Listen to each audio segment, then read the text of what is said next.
Hi everyone, good evening.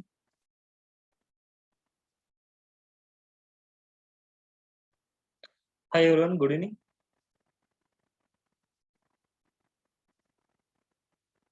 So task ఇచ్చాను. నాకైతే చాలా తక్కువ మంది 2 మెంబర్స్ ఏమో పంపించారు.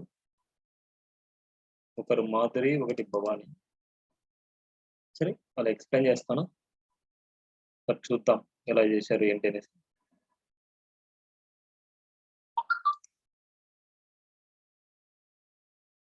ఓకే.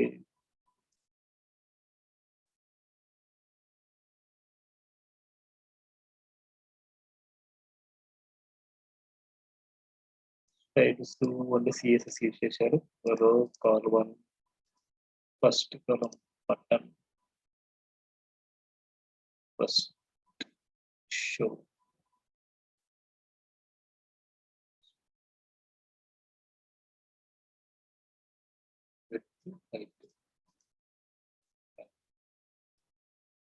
ఓకే. బానే ఉంది. ఏమైనా డౌట్స్ ఉన్నాయా దీంట్లో Bhavani? Okay. Next Madhuri join అయిందా అమ్మ?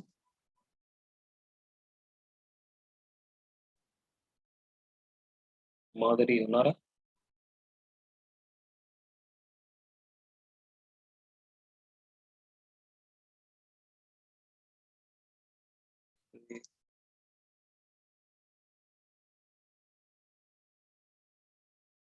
ఓకే. బానే ఉంది అమ్మాయి. And post of 4 task 1.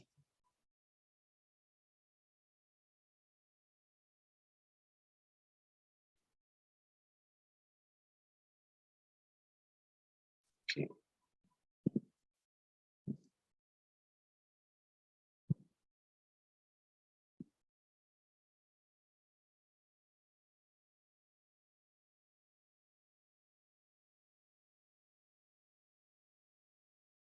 అమ్మాయి జాయిన్ అవ్వలేదా మాధురి అనే అమ్మాయి?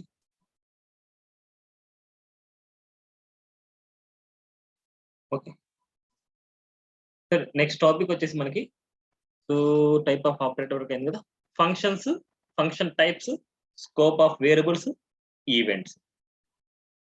ఓకేనా? ఈ ఫినిష్ చేద్దాం. ఇన్ కేస్ టైం ఉంటే కండిషనల్ స్టేట్మెంట్స్ కూడా మనం కవర్ చేస్తాం. సో ఫంక్షన్ ఫంక్షన్ ఆల్రెడీ మనము ఇంట్రడక్షన్ అయిపోయింది. ఏదైనా సరే గ్రూప్ ఆఫ్ స్టేట్మెంట్స్ ఒకేసారి ఎగ్జిక్యూట్ అవ్వాలి అనుకుంటే ఫంక్షన్స్ యూజ్ చేస్తాం. అలాంటి ఫంక్షన్స్ లో మనం డిఫరెంట్ వేస్ లో మనం రాసుకోవచ్చు అనమాట. ఫస్ట్ ఫంక్షన్ ఎలా డిక్లేర్ చేస్తాం ఏంటనేసి ఆల్రెడీ చూసాం. Function name. ఈ ఫంక్షన్ నేమ్ ఎక్కడైతే కాలింగ్ అవుతుందో కాల్డ్ ఫంక్షన్ ఎగ్జిక్యూట్ అవుతుంది. ఎప్పుడైతే ఈ ఫంక్షన్ 1 ని కాలింగ్ చేస్తామో ఈ కాల్డ్ ఫంక్షన్ ఎగ్జిక్యూట్ అవుతా ఉంటాం. ఫంక్షన్ ఎలా డిక్లేర్ చేస్తారంటే ఫంక్షన్ నేమ్ తో డిక్లేర్ చేస్తారు. ఇక్కడ గ్రూప్ ఆఫ్ అంటే నెంబర్ ఆఫ్ స్టేట్మెంట్స్ ఉంటాయి ఇక్కడ. ఈ ఫంక్షన్ ని ఎగ్జిక్యూట్ చేయాలి అంటే ఓన్లీ మనకి ఆన్ క్లిక్ అనేసి అవసరం లేదు. క్లిక్ చేసినప్పుడు అవసరం లేదు. స్క్రిప్ట్ తో పాటు కూడా లోడ్ చేయొచ్చు. స్క్రిప్ట్ తో పాటు ఎలా లోడ్ చేస్తాము అంటే జస్ట్ ఈ ఫంక్షన్ నేమ్ ని ఇక్కడ పెట్టేస్తే సరిపోద్ది అంతే. ఫంక్షన్ నేమ్ ని స్క్రిప్ట్ తో పాటు కూడా మనకి ఇలాగే పెట్టేయచ్చు. జస్ట్ ఫంక్షన్ 1 అనేసి ఇట్లా పెట్టేసుకుంటే ఈ ఫంక్షన్ వచ్చేసి స్క్రిప్ట్ తో పాటు లోడ్ అయిపోద్ది మనకి. కారణం చూడండి ఒకసారి. ఫంక్షన్ వచ్చేసి నేను అలర్ట్ అనేసి దిస్ స్పేస్ సేస్ మనకి అలర్ట్ లో ఏం పెట్టలేదు నేను. ఏం పెట్టలేదు కాబట్టి నాకు అట్లా ఎంటీగా వచ్చింది. చూడండి మళ్ళీ ఇన్ కేస్ బటన్ క్లిక్ చేసిన ఫంక్షన్ ఎగ్జిక్యూట్ అవుతుంది. సో నెంబర్ ఆఫ్ టైమ్స్ లో మన ఫంక్షన్స్ ని యూజ్ చేసుకోవచ్చు. 1 టైం కోడ్ రాస్తాం, నెంబర్ ఆఫ్ టైమ్స్ లో మనం యూజ్ చేసుకుంటాము ఫంక్షన్ ని. ఈ ఫంక్షన్ ని ఒకే చోట యూజ్ చేయాలని రూల్ లేదు. ఎక్కడైనా సరే మీరు యూజ్ చేసుకోవచ్చు ఈ ఫంక్షన్. ఓకేనా? ఈ ఫంక్షన్ ని మనం ఎన్ని వేస్ రాస్తాం చూద్దాం. 4 వేస్ లో రాస్తాం మన ఫంక్షన్స్ ని.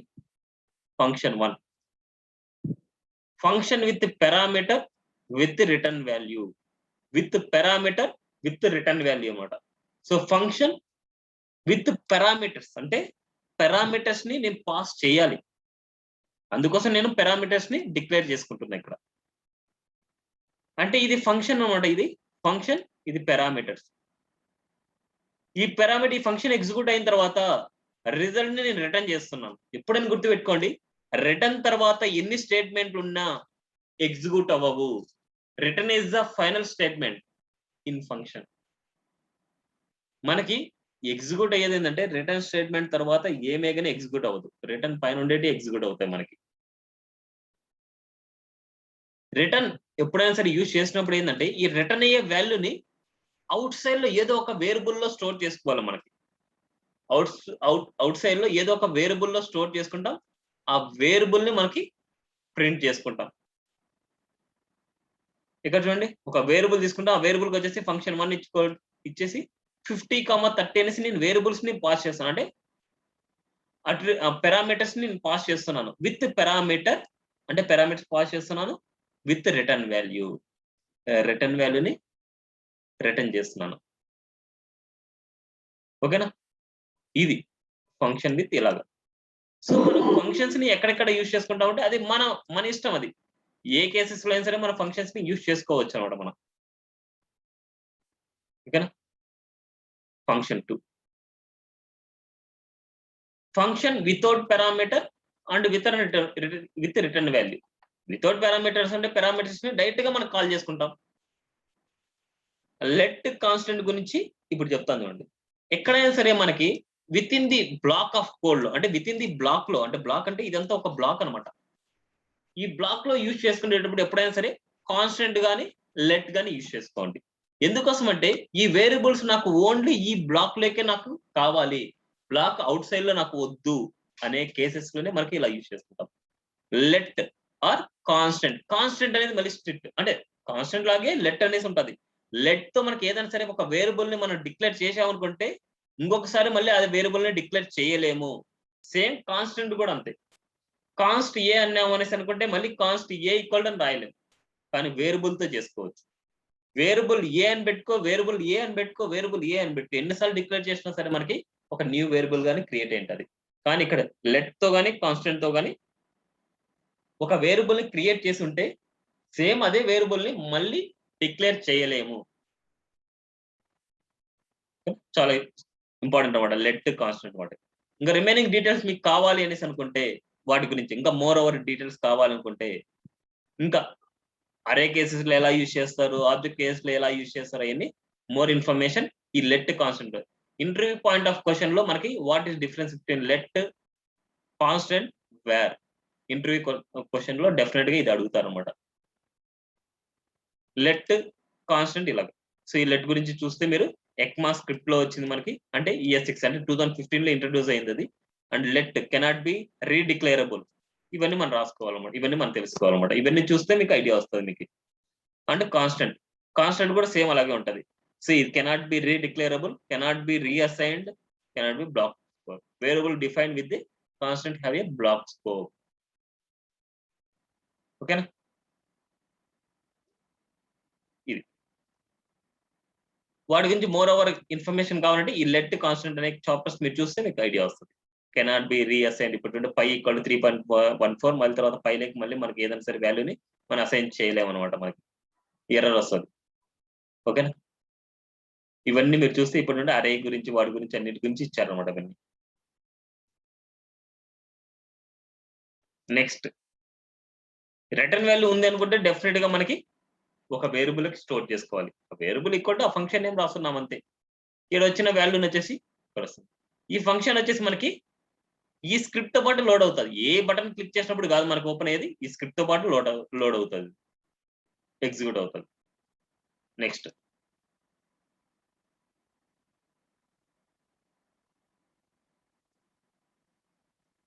Function without parameter, without return value. Without return value, without parameters ఉన్నాయంటే లోపలే మనం డిక్లేర్ చేసుకుంటాం. అండ్ లోపలే అవుట్పుట్ పాసిబిలిటీ ఉండే స్టేట్మెంట్ ని మనం రాసుకుంటాం. ఇప్పుడు ఎక్స్ అనే వాల్యూని వచ్చేసి మనకి ఎక్స్ అనే వాల్యూని మనం డిస్ప్లే చేసుకుంటాం. ఎక్కడ? ఈ మెసేజ్ లో నేను ప్రింట్ చేస్తున్నాను. ఇక్కడ document dot get element by ID message లో డాట్ HTML కూడా ఎక్స్ అనమాట. ఈ ఎక్స్ ని అవుట్ సైడ్ లో ఎందుకు యూజ్ చేసుకోలేము అనేసి చెప్తాను నేను. ఈ ఎక్స్ ని అవుట్ సైడ్ లో యూజ్ చేసుకోవాలంటే ఇదేంటంటే ఈ ఎక్స్ ని లోకల్ వేరియబుల్ అంటారు. ఓన్లీ ఈ బ్లాక్ లోనే మీరు ఆ వేరియబుల్ ని యూజ్ చేసుకోవాలి. గ్లోబల్ లో యూజ్ చేసుకోవాలంటే ఈ వేరియబుల్ ని అది ముందు గ్లోబల్ వేరియబుల్ అయి ఉండాలి. అది ముందు గ్లోబల్ వేరియబుల్ అయి ఉంటేనే ఆ వేరియబుల్ వచ్చేసి మనం అవుట్ సైడ్ లో మనం ప్రింట్ చేసుకోగలం, లేకపోతే ప్రింట్ చేసుకోలేము. అయినా ఇప్పుడు నెక్స్ట్ వస్తుంది function with parameter without return value. With parameters అంటే పారామీటర్స్ ని పాస్ చేస్తాం అండ్ రిటర్న్ వాల్యూని మనకి చేస్తాం. మీకు ఆల్రెడీ చెప్పాను డాక్యుమెంట్ డాట్ రైట్ గురించి ఫంక్షన్స్ చెప్పినప్పుడు గుర్తు చేయమనేసి. అది ఎందుకు అనేసి ఇక్కడ చెప్తాను చూడండి. ఇక్కడ నేను ఈ ఫంక్షన్ అంటే స్క్రిప్ట్ తో పాటు కాకుండా నేను ఏం చేస్తున్నా అంటే ఈ బటన్ ని క్లిక్ చేసినప్పుడు నాకు కావాలనుకుంటున్నా. ఈ బటన్ లో నేను ఏం చేస్తున్నా అంటే పారామీటర్స్ ని పాస్ చేస్తున్నాను. పారామీటర్ పాస్ చేసినప్పుడు నాకు చూడండి document dot get element by ID message వచ్చేసి ఇన్నర్ HTML ఎక్స్ అనేసి అంటున్నా. ఈ ఎక్స్ లోకి వచ్చేసి రిజల్ట్ రావాలనుకుంటున్నా. ఒకసారి చూద్దాం మనకి రిజల్ట్ క్లిక్ చేస్తే మనకి 80 అనేసి వచ్చింది. ఈ స్ట్రక్చర్ అలాగే ఉంది. క్లిక్ చేయగానే 80 అనేసి వచ్చింది. ఇన్ కేస్ ఇదే కేసెస్ లో నేను ఈ డాక్యుమెంట్ రైట్ కాకుండా అది డాక్యుమెంట్ రైట్ చూపిస్తున్నాను అండ్ ఇది హైడ్ చేస్తున్నాను. ఒకసారి చూద్దాం. విత్ ఇన్ ది ఫంక్షన్ లో మనకి డాక్యుమెంట్ డాట్ రైట్ ఎప్పుడైనా రాశాము అనేసి అనుకుంటే ఆ ఫంక్షన్ ఎగ్జిక్యూట్ అయింది అనేసి అనుకుంటే మన దగ్గర ఉండే HTML కంటెంట్ ఎరేజ్ అయిపోద్ది. HTML కంటెంట్ ఎరేజ్ అయిపోయి ఓన్లీ డాక్యుమెంట్ రైట్ లో ఏదైతే ప్రింట్ అవుతుందో అది మాత్రమే ప్రింట్ చేస్తుంది. అందుకోసమే మనకి డాక్యుమెంట్ డాట్ రైట్ ని చాలా జాగ్రత్తగా యూజ్ చేసుకోవాలి. మన HTML కంటెంట్ మొత్తం ఎరేజ్ అయిపోద్ది. మనకి ఎంత ఉన్నా సరే ఎక్కడున్నా ఏమున్నా సరే మనకి విత్ ఇన్ ది ఫంక్షన్ లో మనకి డాక్యుమెంట్ డాట్ రైట్ రాశాము అనేసి అనుకుంటే ఆ డాక్యుమెంట్ డాట్ రైట్ ఎగ్జిక్యూట్ అయింది అనేసి అనుకుంటే మన HTML డాక్యుమెంట్ లో ఉండే కంటెంట్ మొత్తం ఎరేజ్ అయిపోయి ఈ డాక్యుమెంట్ రైట్ లో ఉండేది ప్రింట్ అవుతుంది. అందుకోసమే డాక్యుమెంట్ డాట్ రైట్ చాలా జాగ్రత్తగా యూజ్ చేయాలి మీరు. ఓకేనా? ఇది డాక్యుమెంట్ డాట్ రైట్ ఎందుకు రాయకూడదు అనేసి ఎగ్జాంపుల్ ఇది. ఇది క్లిక్ చేసినప్పుడు మనకి with parameter without return value అన్నమాట. ఇవి 4 టైప్స్ ఆఫ్ ఫంక్షన్. ఈ ఫంక్షన్స్ ని బేస్డ్ ఆన్ రిక్వైర్మెంట్ బేస్ చేసుకొని మనమే యూజ్ చేసుకోవాలి. ఇది పర్టికులర్ గా ఇక్కడ యూజ్ చేయాలనేసి రూల్ లేదు. మన చాయిస్ అది. ఏ ఫంక్షన్ అయినా మనం డిక్లేర్ చేసుకోవచ్చు, ఎలా అయినా డిక్లేర్ చేసుకోవచ్చు, ఎలా అయినా సరే మనం కాల్ చేసుకోవచ్చు. అది మన choice. Scope of variables. Scope of variables 2 points చెప్తాను చూడండి. గ్లోబల్ గా డిక్లేర్ చేసిన వేరియబుల్స్ ని లోకల్ లో యూజ్ చేసుకోవచ్చు, గ్లోబల్ గా యూజ్ చేసుకోవచ్చు. లోకల్ గా డిక్లేర్ చేసిన వేరియబుల్స్ ని ఓన్లీ లోకల్ లోనే యూజ్ చేసుకోగలము, గ్లోబల్ గా యూజ్ చేసుకోలేము. ఓకేనా? ఇక్కడ నేను A ఈక్వల్ టు 200 అంటున్నా, B ఈక్వల్ టు 300 అంటున్నా. ఒక ఫంక్షన్ లో నేను ఫంక్షన్ లెట్ A ఈక్వల్ 20 అంటున్నా, B ఈక్వల్ టు 30 అంటున్నా. ఇక్కడ ఎక్స్ అనే వేరియబుల్ గా డిక్లేర్ చేశాను. ఎక్స్ లో ఏముందంటే A ప్లస్ B ఉంది. ఈ ఎక్స్ వాల్యూ ఏంటంటే document dot get element by ID number లో వచ్చేసి డాట్ HTML లో ఎక్స్ అనేసి నేను ప్రింట్ చేస్తున్నా. కన్సోల్ లో A అనేసి ప్రింట్ చేస్తున్నా. ఫస్ట్ ఇవన్నీ తీయేద్దాం. మనకు ఫస్ట్ మనకి ఎక్స్ లో ఏది ప్రింట్ అవుతుంది? మన ఇక్కడ A ప్లస్ B ఇక్కడ ఉన్నాయి అండ్ ఇక్కడ ఉన్నాయి. ఇక్కడ అండ్ ఇక్కడ ఉన్నాయి కాబట్టి మనకి ఇక్కడ ఆల్రెడీ డిక్లేరబుల్ ఉన్నాయి కాబట్టి ఈ A ప్లస్ B మనకి ఇక్కడ వస్తాయి. X equal to A plus B. In case ఇది లేదనుకోండి మనకి కామెంట్ లో పెడుతున్నాం.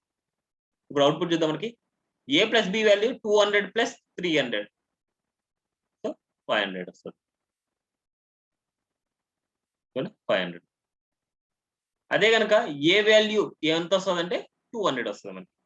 ఇన్ కేస్ ఇది ఉంది అనేసి అనుకుంటే ఇక్కడ లోకల్లో కూడా మళ్ళీ సేమ్ అదే వేరియబుల్ మనం డిక్లేర్ చేసాం అనుకుంటే A ప్లస్ B ఎంత అవుతుంది అంటే 50 అవుతుంది. ఈడ ఉండేది వాల్యూస్ ఇక్కడే యాడ్ అవుతాయి. ఇక్కడ ఏ వాల్యూ 20 అవుతుంది మనకి. ఒకసారి చూద్దాం. మనకి రిఫ్రెష్ 50. ఏ వాల్యూ కన్సోల్ లో పెట్టాను కాబట్టి కన్సోల్ లో చూద్దాం.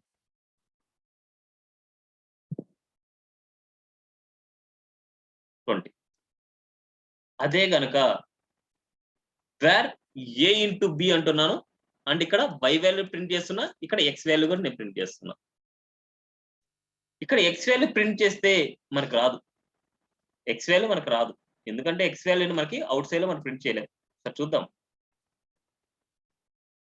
Refresh. Uncaught reference error X is not defined. ఇక్కడ వచ్చి 60,000 వచ్చింది మనకి. ఆ 60,000 అనేసి ఈ y వాల్యూ. అంటే ఇక్కడ ఉండే వాల్యూస్ మల్టిప్లై చేయలేదు. 20 into 60 అనేది 600 అవుతుంది అంతే మనకి. ఇక్కడ ఉండే వాల్యూస్ మనకి మల్టిప్లై చేయలేదు. ఇక్కడ ఉండే వాల్యూస్ మనకి మల్టిప్లై చేసినాయి. అందుకోసం మనకి y వాల్యూ వచ్చేసి 600 వచ్చింది. సో లోకల్ గా ఉండే వేరియబుల్స్ ని లోకల్ గానే యూజ్ చేస్తాము. గ్లోబల్ గా యూజ్ చేసుకోలేము. జావా స్క్రిప్ట్ లో గ్లోబల్ గా యూజ్ చేసుకోవాలంటే ఫస్ట్ అది గ్లోబల్ వేరియబుల్ అయి ఉండాలి. ఆ గ్లోబల్ వేరియబుల్ అయితే మనకి లోకల్లో అయినా యూజ్ చేసుకోవచ్చు. ఓకేనా? క్లియరా? సపోజ్ ఇన్ కేస్ ఈ గ్లోబల్ వేరియబుల్స్ ఇక్కడ యూజ్ చేస్తాం. ఇది చూడండి, ఇక్కడ నేను కామెంట్ పెడుతున్నాను. ఇక్కడ యూజ్ చేసుకోవచ్చు. ఇక్కడ ఉండే వాల్యూని మనం ఇక్కడ ప్రింట్ చేసుకోవచ్చు అనమాట. ఒక్క 1 minute అండి. సారీ. ఓకే. సో ఇలాగా మనకి లోకల్ ఉండేది మనకి అవుట్ సైడ్ యూజ్ చేసుకోవడానికి లేదనమాట. ఓకేనా? ఈరోజు క్లియరా? ఏమైనా డౌట్స్ ఉన్నాయా? లోకల్ వేరియబుల్స్, గ్లోబల్ వేరియబుల్స్ ఇవన్నీ.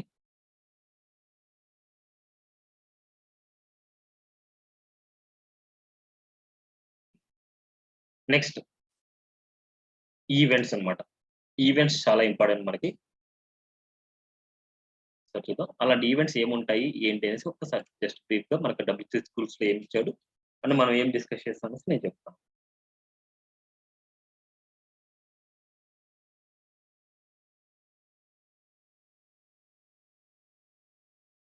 Events.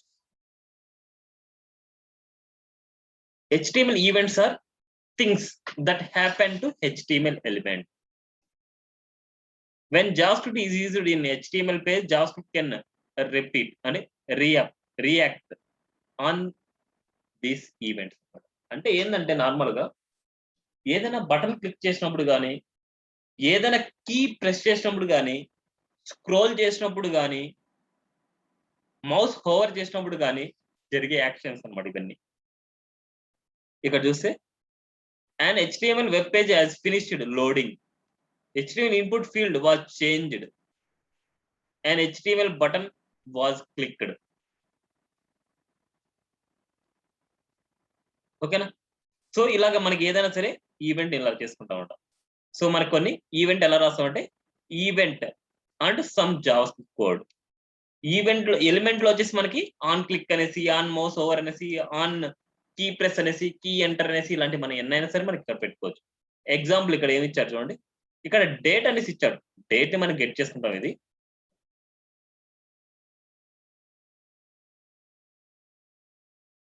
ఇక్కడ చూస్తే బటన్ ని క్లిక్ చేసినప్పుడు ఈ పి ఎలిమెంట్ లో డెమోలోకి వచ్చేసి మనము ఇక్కడ ఏదైతే డేట్ వస్తుందో అది ప్రింట్ చేస్తున్నాం. ద టైమ్ ఈజ్ ఇలా మొత్తం. సో ఇక్కడ వచ్చిన వాల్యూని డైరెక్ట్ గా మనం ప్రింట్ చేస్తాం. డేట్ మంత్ ఇలా డేట్ ఫంక్షన్ అనమాట. ఇది డేట్ ఫంక్షన్ అంటే డేట్ అనే కాన్సెప్ట్ వచ్చినప్పుడు మనం కంప్లీట్ గా నేర్చుకున్నాం. ఇక్కడ ఈవెంట్స్ కొన్ని చూద్దాం. మనకి HTML కామన్ ఈవెంట్స్ అనమాట. On change, on click, on mouse over, on mouse out, on key down and on load. What can JavaScript do ఇవన్నీ ఉన్నాయి మనకి. సో మనకి నార్మల్ గా ఇచ్చాడు. సో మనకు కొద్ది కంప్లీట్ గా మనం మాట్లాడుతున్నాం ఈవెంట్స్ అనమాట. Next topic events. Events mouse events ఉన్నాయి, కీబోర్డ్ ఈవెంట్స్ ఉన్నాయి, లోడ్ ఈవెంట్స్ ఉన్నాయి, విండో ఈవెంట్స్ ఉన్నాయి. ఈ విండో ఈవెంట్స్ కూడా మనకి జస్ట్ మనకి స్క్రోల్ చేసినప్పుడు అండ్ లోడ్ అయినప్పుడు అన్ని ఈవెంట్స్ అవి దాంట్లో వచ్చేస్తుంటాయి. ఇక్కడ నేను ఒక్కొక్కటి 1 by 1 వచ్చేసి కొన్ని తీసుకుంటే ఇవన్నీ తీయేద్దామని తీసి కొన్ని రాస్తాను నేను.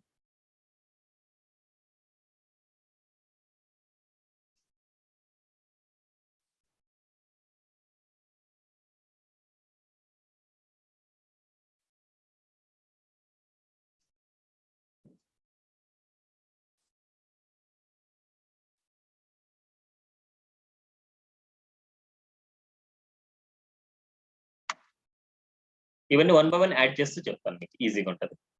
ఇక్కడ చూడండి, ఆన్ స్క్రోల్ అన్నమాట. అంటే స్క్రోల్ చేసినప్పుడు స్క్రోలింగ్ వచ్చినప్పుడు మనకి ఏదైనా సరే పేజ్ లో కంటెంట్ ఎక్కువ ఉంటేనే స్క్రోలింగ్ ఆప్షన్ వస్తుంది, లేకపోతే రాదు. అందుకోసం వచ్చేసి నేను ఏం చేస్తున్నా అంటే ఆ బాడీకి హైట్ ఇచ్చేస్తున్నాను. హైట్ 1400 పిక్సెల్ అని ఇస్తున్నా. సేవ్ చేశాను. ఒకసారి ఈవెంట్ మౌస్ అనేది చూద్దాం ఒకసారి.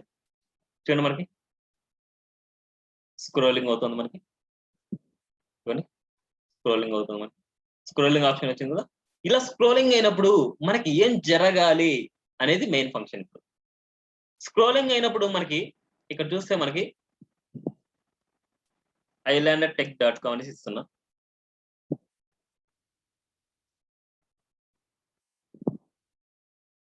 చూడండి స్క్రోలింగ్ అయినప్పుడు మనకి ఏమొస్తుంది, దీనికి కలరింగ్ వస్తుంది,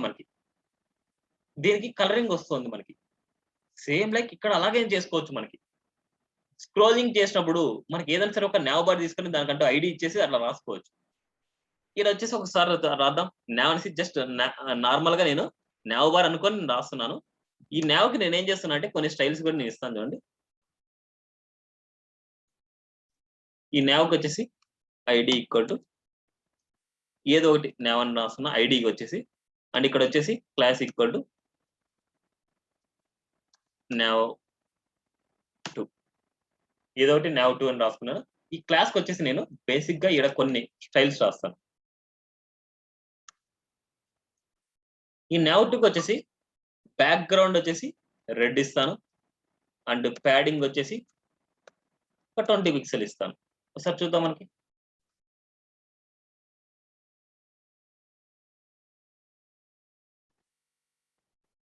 ఇలా బ్యాక్గ్రౌండ్ ఇచ్చేసి ఇలా ఉంది. ఇంకా ఫిక్స్డ్ టాప్ ఇవ్వాలి కదా మనకి, అది ఉండాలి కదా మనకి.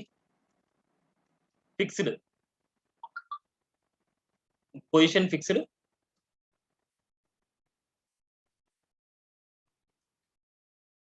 Position, fixed top 0 pixel.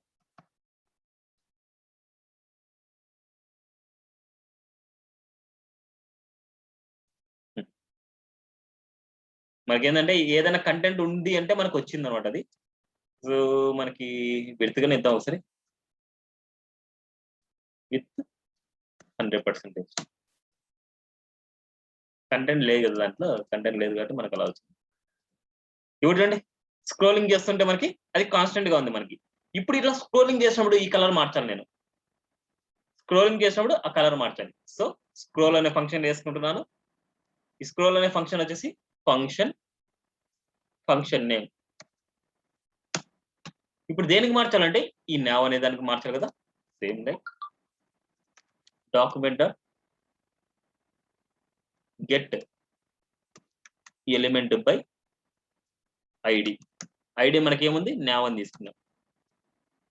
Now dot style dot background equal to ఏం చేద్దాం అంటే బ్లూ చేద్దాం. బ్లూ స్క్రోల్ చేసినప్పుడు మనం బ్లూ కలర్ అవ్వాలంటున్నాం. చూద్దాం రిఫ్రెష్. ఇక్కడ ఉంది చూడండి, స్క్రోలింగ్ అయిపోయింది మనకి. రిఫ్రెష్ చేస్తాను, నార్మల్ రెడ్ ఉంది చూడండి. జస్ట్ స్క్రోల్ చేస్తాను చూడండి. మళ్ళీ టాప్ కి వెళ్తే మనకి యాజ్ ఇట్ ఈస్ గా అదే కలర్ రావాలి. అది కమింగ్ క్లాస్ లో మీరు నేర్చుకుంటారు. కొద్దిగా 1 or 2 క్లాసెస్ లో అది నేర్చుకుంటారు మీరు. ఇప్పుడు వచ్చేసి నేను ఏంటంటే జస్ట్ స్క్రోల్ చేసినప్పుడు మన కలర్ మార్చాలి. ఇన్ కేస్ మన కలర్ మార్చే బదులు మనకి కొద్దిగా విడ్త్‌గాను మనం మార్చుకోవచ్చు కావాలంటే.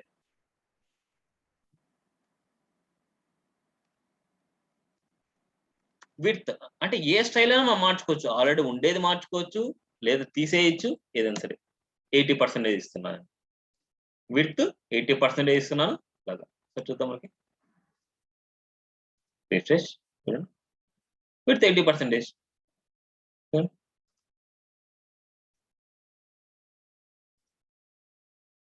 క్లియరా? స్క్రోలింగ్ చేసినప్పుడు ఏం చేయాలి అనేసి ఇలా. నేను స్క్రోలింగ్ వచ్చేసి ఏమైనా రాసుకోవచ్చు. ఇప్పుడు బాడీ కానీ మీరు చేయొచ్చు. స్క్రోలింగ్ అయినప్పుడు బాడీ కలర్ కూడా మార్చాలని ఇక్కడ చూడండి. పిఓడిని సైడ్ తీసుకున్నా. ఇదే దానికి పిఓడికి కూడా యాక్షన్ జరగాలి. పిఓడికి స్టైల్ బ్యాక్గ్రౌండ్ వచ్చేసి నాకు ఎల్లో అవ్వాలి. చూద్దాం. మల్టిపుల్ ఫంక్షన్స్ మనం రాసుకోవచ్చు. రిఫ్రెష్ చూడండి. స్క్రోలింగ్ అయినప్పుడు మనకి బ్యాక్గ్రౌండ్ కలర్. ఇప్పుడు చూడండి స్క్రోల్ చేస్తున్నా.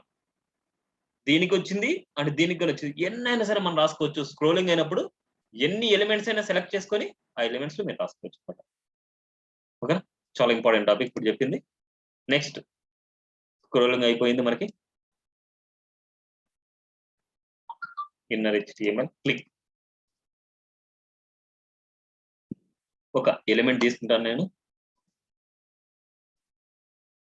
ఎలిమెంట్ మెసేజ్ అనేసి ఎలిమెంట్ తీసుకున్నా. దాన్ని క్లిక్ చేసినప్పుడు ఏం జరగాలి? ఇలాంటివి మనం రాద్దాం. Button click, function click, double click. 2 functions పెట్టుకున్నా నేను.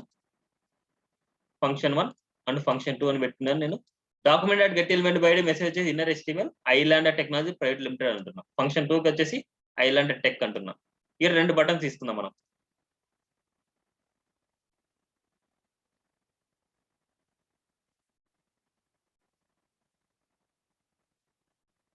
బటన్స్ కి నేను ఏమిస్తున్నానంటే ఒకదానికి ఆన్ క్లిక్ తీసుకుంటున్నా, ఇంకో దానికి on DBL click, double click అనమాట. దాని మీనింగ్ ఏంటంటే on DBL click means on double click అనమాట. Function 1 and function 2. ఇప్పుడు మనకి ఈ ఫంక్షన్ 1 ఎప్పుడు ఎగ్జిక్యూట్ అవుతుంది? ఆన్ క్లిక్ అంటే క్లిక్ చేసినప్పుడు మాత్రమే. ఫంక్షన్ 2 ఆన్ DBL క్లిక్ అయినప్పుడు. ఈ ఫంక్షన్ 2 లో దేనికి ఇస్తున్నాం? మెసేజ్ అనే ఐడికి ఇస్తున్నాం. సో ఇక్కడ చేంజ్ అవుతుంది. ఒకసారి చూద్దాం అవుట్పుట్. సేవ్ చేశాను, రిఫ్రెష్. ఇక్కడ మనం క్లిక్ చేస్తే ఇక్కడ కిందికల్ ఉంది టెక్స్ట్. కిందికల్ ఉండేది పోవాలి అనేసి అనుకుంటే నేను ఏం చెప్పాను? ఈ బాడీకి వచ్చేసి మనకి మార్జిన్ టాప్ ఒక 60 పిక్సెల్ ఇస్తున్నాం. ఇక్కడ వచ్చింది మనకి 20 పిక్సెల్ కదా మనకి. సో ఒక 25 పిక్సెల్ ఇస్తున్నాం అంటే మీకు తెలియడానికి. Margin top 25 pixel.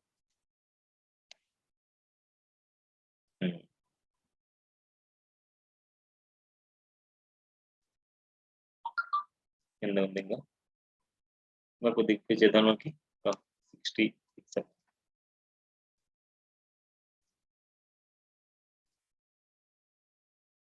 చూడండి ఐలాండ్ అనేసి మనకి.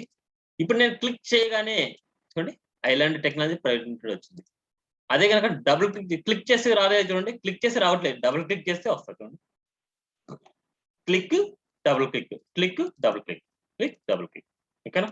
ఈ 2 ఇలాగ క్లిక్ చేసినప్పుడు ఎలా రాస్తాం? డబుల్ క్లిక్ చేసినప్పుడు ఇలాగ మన ఫంక్షన్స్ రాసుకోవాలి మనకి. Next div. ఒక డివ్ తీసుకుంటున్నా నేను.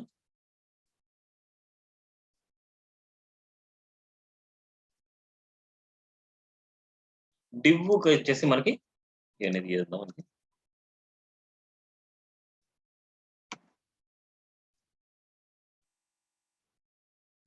డివ్ కి కొన్ని డిఫాల్ట్ గా స్టైల్స్ ఇస్తున్నా నేను.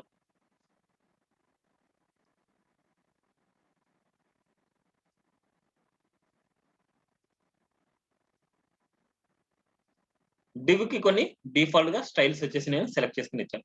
డివ్ కి width 200 pixel, height 200 pixel and background colour green and margin top వచ్చేసి 15 పిక్సెల్ ఇచ్చాను. కొద్దిగా స్పేసింగ్ రావడానికి. ఒకసారి వాటి అవుట్పుట్ చూద్దాం మనకి.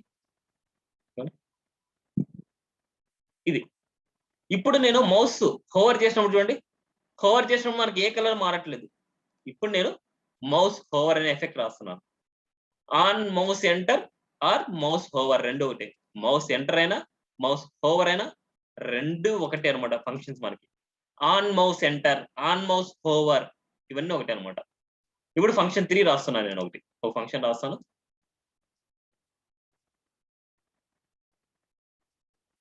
ఆ ఫంక్షన్ ఏం రాస్తున్నా అంటే document element by ID div1 style dot background వచ్చేసి రెడ్ కలర్ చేస్తున్నా. div1 అంటే దీనికి రాసుకున్నా. div1 దీనికే నేను హోవర్ చేసినప్పుడు మనకి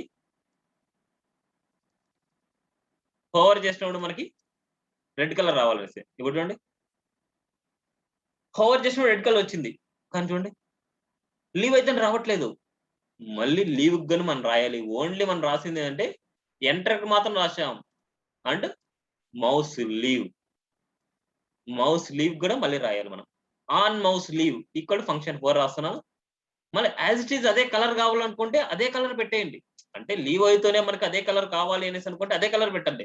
లేదు వేరే కలర్ కావాలంటే వేరే కలర్ ఇవ్వండి. ఇప్పుడు చూద్దాం మనకి నార్మల్ గా చూస్తే గ్రీన్ కలర్ ఉంది చూడండి, హోవర్ చేసాను రెడ్ వచ్చింది, వెళ్ళిపోయిన green, hover leave, hover leave, hover leave. చూడండి పర్ఫెక్ట్ గా ఉంది మనకి. ఇన్ కేస్ లీవ్ అయినప్పుడు నాకు వేరే కలర్ కావాలి, లీవ్ అయినప్పుడు వేరే కలర్ కావాలంటే ఇక్కడ ఇవ్వండి, బ్లూ, వేరే కలర్ ఇస్తున్నాను.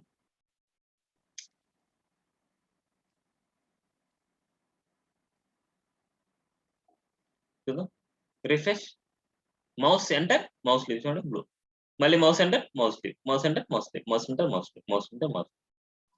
ఇలాగ మనకి అదే కలర్ కాకూడదు అనేసి అనుకుంటే వేరే కలర్ ఇవ్వచ్చు, అదే కలర్ కావాలనుకుంటే సేమ్ ఎంటర్ అయినప్పుడు వేరే కలర్, అదే లీవ్ అయినప్పుడు వేరే కలర్. ఆ ఫంక్షన్, ఈ ఫంక్షన్స్ రాసుకునే దాన్ని బట్టి ఉంటుంది, మన జావా స్క్రిప్ట్ మొత్తం ఫంక్షన్స్ మీదే డిపెండ్ అవుతుంది అనమాట మనకి. ఓకేనా, క్లియరా? మౌస్ ఎంటర్, మౌస్ లీవ్ గురించి క్లియర్. నెక్స్ట్ ఇవి మౌస్ తో వచ్చేటి. నెక్స్ట్ విండో ఈవెంట్ చూద్దాం. మనకి కీబోర్డ్ ఈవెంట్ లాస్ట్ లో చెప్తాను మీకు ఎందుకోసం యూజ్ అవుతాయి ఏంటి అనేసి, కొద్దిగా నీట్ గా మాట్లాడుకున్న వాటి గురించి. Window events same on load and on scroll, already ఈ రెండు మాట్లాడుకుంటాం. ఆన్ లోడ్ గురించి చెప్పేస్తే ఈ విండో ఈవెంట్స్ కానీ అయిపోతే ఇవన్నీ అవసరం లేదు మనకి. ఆన్ లోడ్, లోడ్ ఈవెంట్ అనమాట, విండో ఈవెంట్స్ లోడ్ ఈవెంట్. ఇక్కడ నేను చూస్తే ఇక చూడండి చాలా రాశాను నేను.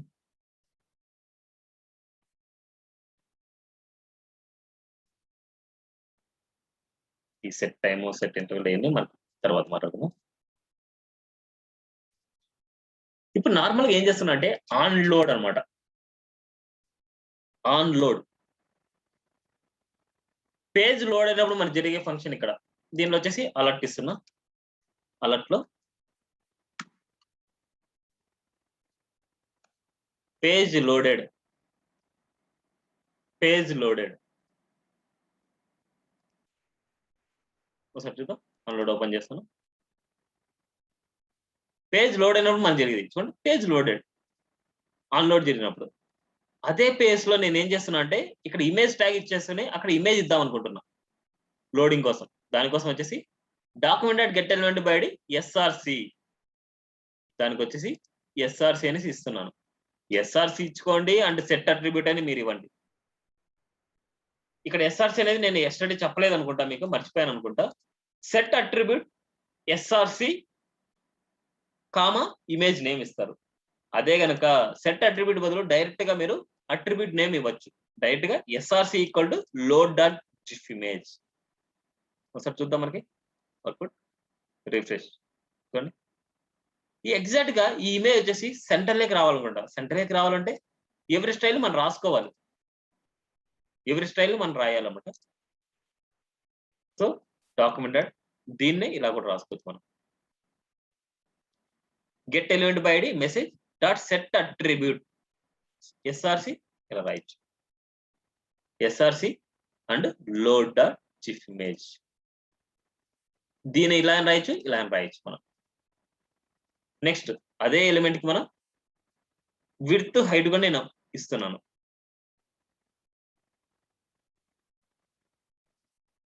ఇదే ఎలిమెంట్ కి మెసేజ్ సెట్ అట్రిబ్యూట్ వచ్చేసి విడ్త్ వచ్చేసి 200 పిక్సెల్, హైట్ వచ్చేసి 200 పిక్సెల్. ఒకసారి చూద్దాం, మనకి రిఫ్రెష్ చూడండి 200 పిక్సెల్ 200 పిక్సెల్. ఎగ్జాక్ట్ గా సెంటర్ లెక్క రావాలంటే ఫ్లెక్స్ కాన్సెప్ట్ యూజ్ చేయాలి. ఆ ఫ్లెక్స్ లో వచ్చేసి నేను ఈ వాల్యూస్ అన్ని రాస్తాను చూడండి.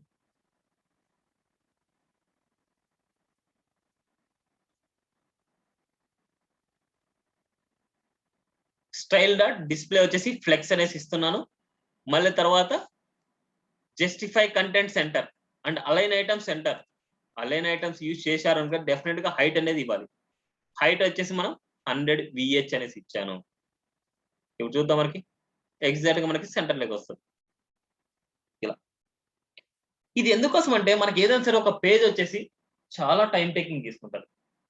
అందుకోసం ఆ పేజ్ తగ్గట్టుగా మనకి ఇంత టైంలో ఇది ఓపెన్ అవ్వాలి అంటే ఈ లోడింగ్ అవుతున్నట్టు యూజర్ కనిపిస్తే వాడు వెయిట్ చేస్తాడు. ఇన్ కేస్ లోడ్ అవ్వలేదు అనుకోండి, ఏంది ఈ పేజ్ లోడ్ అవ్వలేదు అనేసి వెళ్ళిపోతాడు. అందుకోసమే లోడింగ్ ఎఫెక్ట్ మనం పెడతాం. అందుకోసం నేను ఏం చేస్తున్నా అంటే మన పేజ్ కొద్దిగా లోడ్ అయినప్పుడు ఆ టైం ఇంటర్వెల్ చేస్తాం. దానికోసం యూజ్ చేసేది అంటే set interval. Set interval function name అనమాట. Set interval function name.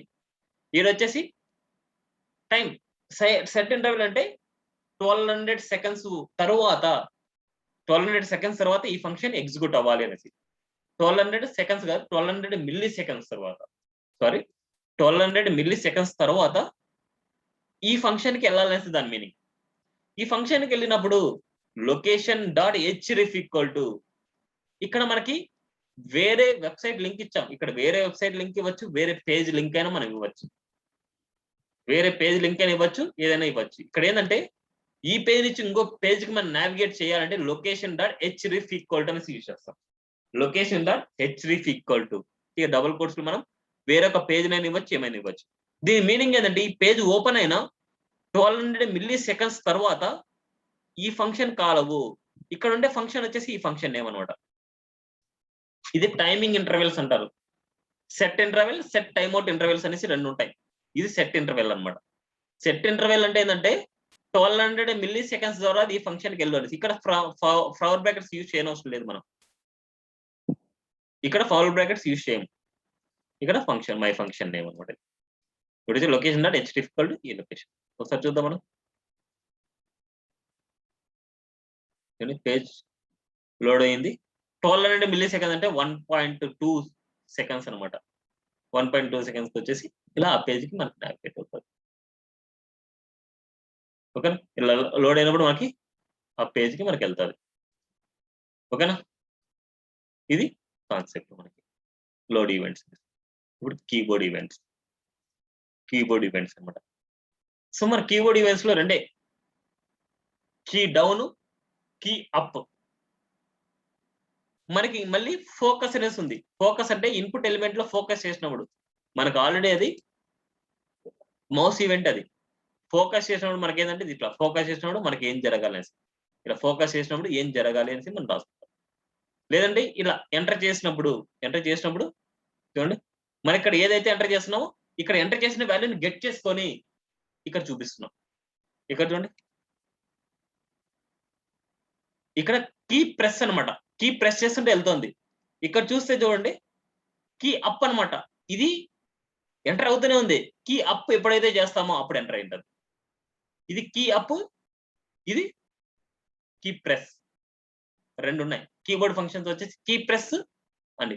ఇవన్నీ ఎక్కడ యూజ్ అవుతాయంటే నార్మల్ గా ఎక్కడైనా ఒక ఈ కామర్స్ సైట్ లో అవ్వచ్చు, ఏదైనా బ్యాక్ ఎండ్ లో అవ్వచ్చు, ఏదైనా అవ్వచ్చు. మీరు ఏదైనా సెర్చ్ బార్ లో ఇక్కడ చూడండి, ఇలా సెర్చ్ బార్ లో నేను టైప్ చేయంగానే అంటే వీడి డేటాబేస్ లో ఉండే ఈ మ్యాచ్ అయ్యే నేమ్స్ అన్ని మనకు ముందర తెచ్చి పడేస్తున్నాయి. చూడండి, ఇక్కడ ఏదైతే నేను క్లిక్ చేస్తున్నానో దాని రిలేటెడ్ వర్డ్స్ క్యాచ్ చేసుకొని వాటి డేటాబేస్ లో కంపేర్ చేసి ఇక్కడ మనకు చూపిస్తున్నాయి. సో అందుకోసం మనకి ఈ కీ అప్, కీ ప్రెస్ ఇవన్నీ మనకి యూజ్ చేస్తామన్నమాట.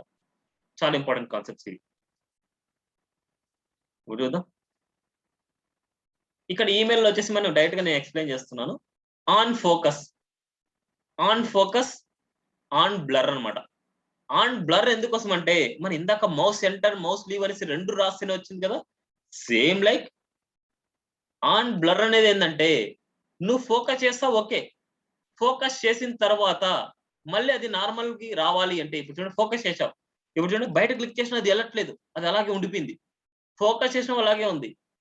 బయట క్లిక్ చేస్తే నార్మల్ కి వెళ్ళాలి అంటే ఆన్ బ్లర్ అనేసి యూజ్ చేయాలి. ఆన్ బ్లర్ దానికంటూ ఇంకో ఫంక్షన్ రాసుకొని రాస్తాం. ఇక్కడ చూడండి, ఫోకసింగ్ చేసినప్పుడు ఎన్ని రాసాను చూడండి, స్టైల్స్, అన్ని స్టైల్స్ రాస్తే అక్కడ వచ్చింది. ఆన్ బ్లర్ ఆ స్టైల్స్ అన్ని మళ్ళీ రిమూవ్ చేసుకుంటూ రావాలి మనం. ఆ ఎన్ని స్టైల్స్ అన్ని రాసిండేటి మనం రిమూవ్ చేసుకుంటూ వస్తే మనకి ఆన్ బ్లర్ అవుతుంది. ఓకేనా? ఇది చూడండి మీరు, ఫోకస్ బ్లర్. ఫోకస్ చేసినప్పుడు అవుట్ సైడ్ లో క్లిక్ చేస్తే బ్లర్ అంటారు, ఫోకస్ చేసినప్పుడు ఫోకస్ అంటారు. Next key up, key down. ఇక్కడ ఏం లేదు, కీ అప్ ఒక ఫంక్షన్ రాశాను. ఇక్కడ ఏంటంటే document dot get element by ID. ఈ వాల్యూ ఉండే వాల్యూ నువ్వు ఎప్పుడైతే అప్ చేస్తానో, కీ అప్ చేసినప్పుడు ఈ ఇన్పుట్ లో ఉండే వాల్యూని గెట్ చేసుకోవాలి. ఒక ఇన్పుట్ ఎలిమెంట్ లో ఎంటర్ చేసినప్పుడు మనకి గెట్ చేసుకోవాలి అంటే డాట్ వాల్యూ అనే ఫంక్షన్ యూజ్ చేస్తారు. డాట్ వాల్యూ, ఆ వాల్యూ ద్వారా మనం ఎప్పుడైతే కీ అప్ చేస్తామో అప్ చేసినప్పుడు ఏ లేక వస్తుంది వాల్యూ. ఏలోకి వచ్చిన తర్వాత ఆ వాల్యూని ఎక్కడ సెట్ చేస్తున్నా అంటే document dot get element by ID Shiva అనేసి తీసుకున్న ఐలాండర్ అది ఇన్నర్ HTML ఈక్వల్ టు ఏ అనేసి ఇస్తున్నా. అంటే ఇక్కడ ఈ శివాలకి ప్లేస్ అవ్వాలంటున్నా. ఇప్పుడు ఇన్పుట్ స్పాన్ వచ్చేసి ఇన్లైన్ ఎలిమెంట్స్ కాబట్టి ఈ రెండు పక్కన పక్కన వస్తాయి మనకి. ఇప్పుడు ఇక్కడ ఎంటర్ చేసేది పక్కన కనిపిస్తుంది. ఒకసారి చూస్తే మనకి రిఫ్రెష్ ఇక్కడ చూడండి, అప్ చేసినప్పుడు మాత్రమే, అప్ చేసినప్పుడు చూడండి, అప్ క్లిక్ చేసి అప్ చేస్తున్నా, క్లిక్ చేసి అప్ చేస్తున్నా, క్లిక్ చేసి అప్ చేసినప్పుడు మాత్రం మనకి డిస్ప్లే అవుతుంది. అంతలోగా మనకి ఏమైతుందంటే అప్ చేసేలోగా మనకి ఇక్కడ అన్ని ఫంక్షన్ జరుగుతుంది చూడండి. కీ అప్ చేసినప్పుడు దీన్ని ఎంటర్ చేసిన వాల్యూ ఏలోకి వెళ్ళిపోతుంది, ఏలో ఉండే వాల్యూ ఇక్కడికి వెళ్ళిపోతుంది. అంటే శివ అనే మెసేజ్ లో వచ్చేసి మనకి ప్రింట్ అయిపోతుంది మనకి ఇలా. Same like key down, down చేసినప్పుడు ఫస్ట్ ఏం చేస్తామంటే డౌన్ చేస్తాం. డౌన్ చేసినప్పుడు వాల్యూని గెట్ చేసుకుంటుంది అంతే, వాల్యూని గెట్ చేసుకొని పెట్టుకుంటుంది, మనకు డైరెక్ట్ గా ప్రింట్ చేసేయలేదు. ఫస్ట్ మళ్ళీ ఇంకో వాల్యూని ప్రింట్ చేసినప్పుడు ఈ వాల్యూని ఆ వాల్యూకి వెళ్తుంది. ఫస్ట్ టైం మనకి డౌన్ చేసినప్పుడు మనకి ప్రింట్ అవ్వదు చూడండి, డౌన్ చేసినప్పుడు మనకు ప్రింట్ అవ్వదు, గెట్ చేసుకుంటుంది. నెక్స్ట్ చూడండి, ఒక వాల్యూ లేట్ ఉంటుంది ఇక్కడ డౌన్ చేసినప్పుడు, డౌన్ డౌన్ డౌన్. ఓకేనా, ఇది process. Key down, key up. Up చేసినప్పుడు మనకి ఏదైనా రాసుకోవచ్చు. ఇక్కడ రాసేది ఏంటంటే on key up, on key down, on key up, on key down. ఇక్కడ కొత్తగా నేర్చుకునే ఎలిమెంట్ ఏంటంటే ఇన్పుట్ ఎలిమెంట్ లో ఉండే టెక్స్ట్ ని గెట్ చేయడం ఎలాగా. ఇన్పుట్ ఎలిమెంట్ లో ఉండే టెక్స్ట్ ని గెట్ చేసుకోవాలంటే డాట్ వాల్యూ యూజ్ చేసుకుంటాం మనం. ఓకే, ఇది ఈవెంట్స్ గురించి అనమాట. Okay, keyboard events, load events, mouse events, window events, ఇవి చాలా ఇంపార్టెంట్ మనకి. చూద్దాం, load events, window events, finish. So tomorrow వచ్చేసి మన conditional statements and looping statements గురించి టుమారో మాట్లాడుకుందాం. సో ఎగ్జాక్ట్ గా 5:30కి జాయిన్ అయ్యేలాగా చూడండి, ఎందుకంటే నాకు 6:30కి ఒక క్లాస్ ఫిక్స్ అయింది అందుకోసం. సో ఎగ్జాక్ట్ గా 5:30కి జాయిన్ అయ్యేలాగా చూడండి. ఎగ్జాక్ట్ 5:30కి అంటే 5:35 వరకు నేను జాయిన్ అవుతాను. అంటే నేను ఆల్రెడీ జాయిన్ లోనే ఉంటాను. 5:35కి క్లాస్ స్టార్ట్ చేస్తాను, అప్పుడు లేట్ లేకుండా ఉంటుంది అనమాట, మనకి ఏ డిస్టర్బెన్స్ ఉండదు. టుమారో వచ్చేసి కండిషనల్ స్టేట్మెంట్స్ అండ్ వీటి మీద కొన్ని టాస్కులు చేద్దాం మనం. 2 days వచ్చేసి రేపు ఎల్లుండి వచ్చేసి క్లాస్ ఉండదు, టాస్క్లే చేయిస్తాం అనమాట. ఇప్పుడు వరకు జరిగిన వాటిల్లో ఈ లూపింగ్స్ అండ్ ఇప్పుడు చెప్పిన వేరియబుల్స్ గురించి, ఇప్పుడు చెప్పిన వాటి గురించి అన్నిటి మీద కొన్ని టాస్క్లు ఉంటాయి, చాలా చాలా ఇంపార్టెంట్ టాస్క్లు, మిస్ అయితే అవ్వద్దు. ఓకేనా, మీరు రికార్డ్ మీద అయితే డిపెండ్ అవ్వద్దండి. రికార్డ్ ఒకసారి అవ్వచ్చు, ఒకసారి అవ్వకపోవచ్చు. ఓకేనా, రికార్డ్ మీద డిపెండ్ అవ్వద్దండి ఎవరు.